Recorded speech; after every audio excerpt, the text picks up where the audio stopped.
सलीम साफ़ी साहब, इस इम्प्रेशन को भी मद्देनज़र रखते हुए ये बताइएगा कि रिपोर्ट कितनी रेलेवेंट होगी। ऑल्सो एजाज़ ने बड़ी दिलचस्प बात की कि वक्त जैसे गुजरता जाता है इस तरह के वाक़यात के ऊपर, वैसे वैसे पाकिस्तान तहरीक इंसाफ जिसने अब तो ये सामने आ रहा है कि किस तरह से झूठ बोला, मन घड़त ख़बरें या मन घड़त चीज़ें फैलाई ताकि लोगों के जज्बात भड़काए जाएँ, तो वो मजलूम होते जाते हैं। सर, हमने देखा कैपिटल हिल्स के भी 1 साल लगा, लेकिन उसके बाद सज़ाएं हुई। क्या वाकई में ऐसा है कि वक्त गुजरने के साथ साथ यहाँ पर बिल्कुल उल्टा हो जाता है हिसाब, या फिर जब भी फैक्ट सामने आए वो उतने ही सॉलिड होते हैं? अरे ना, 9 मई से मुतालिक टॉक शोज़ भी बहुत हो गए, तकरीरें भी बहुत हो गई, दोनों तरफ से हो गई, पीटीआई वालों की तरफ से भी बहुत कुछ हो गया और पीटीआई के मुखालिफिन की तरफ से भी बहुत कुछ हो गया, फ़ौज के तर्जुमान की तरफ से भी इस हवाले से प्रेस कॉन्फ्रेंस हुए। लेकिन इस रिपोर्ट में भी अगर आप देखें तो बुनियादी तौर पर पीटीआई की क़यादत को आप 3 हिस्सों में तकसीम कर सकते हैं।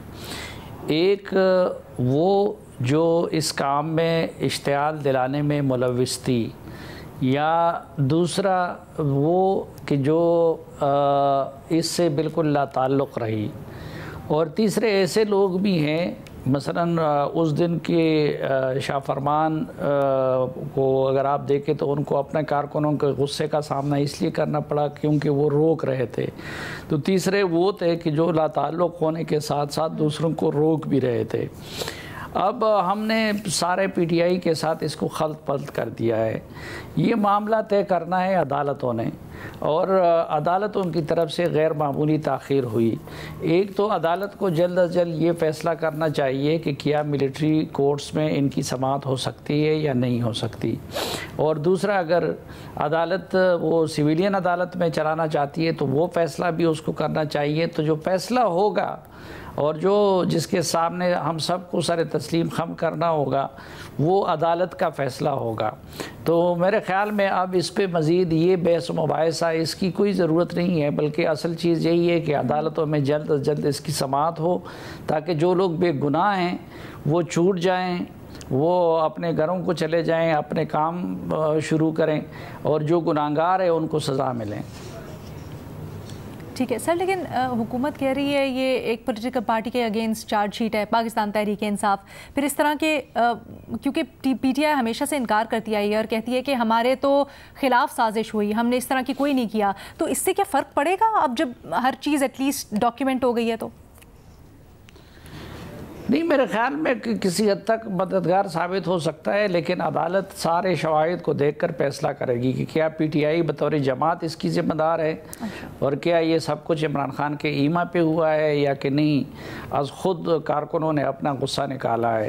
तो ये फ़ैसला अदालत में होना है और शवाहिद की बुनियाद पे होना है। तो वो शवाहिद हमारे सामने नहीं है, और वो आपने बताया कि इस रिपोर्ट के साथ भी नहीं लगाए गए हैं, बस हवाला दिया गया है ट्वीट्स का, ट्वीट्स के उस तरह स्क्रीनशॉट्स या कुछ इस तरह का सब्सटैंशिएटिंग एविडेंस नहीं लगाया गया है। मुस्लिम लीग के मुख्तार कल भी नवाज़ शरीफ थे और आज भी नवाज़ शरीफ हैं, लेकिन नवाज़ शरीफ अवामी सतह पे मुतहर्रिक नहीं थे। जो भी फ़ैसला हुआ है, कोई एक फ़ैसला भी उनकी मर्ज़ी के बग़ैर नहीं हुआ है, हर फ़ैसला उनकी मर्ज़ी से होता रहा, लेकिन वो सिर्फ ड्राइंग रूम की सियासत कर रहे थे।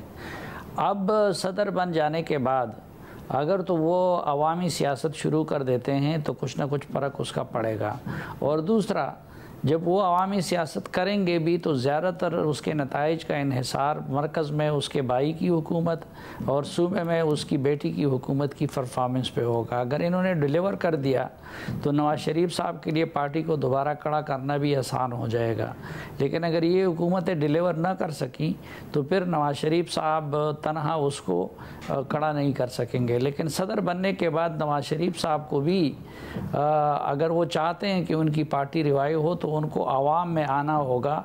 खलवत में रह के वो सदर रहें या कायद रहें या कुछ भी रहें, उसका कोई फ़ायदा नहीं है।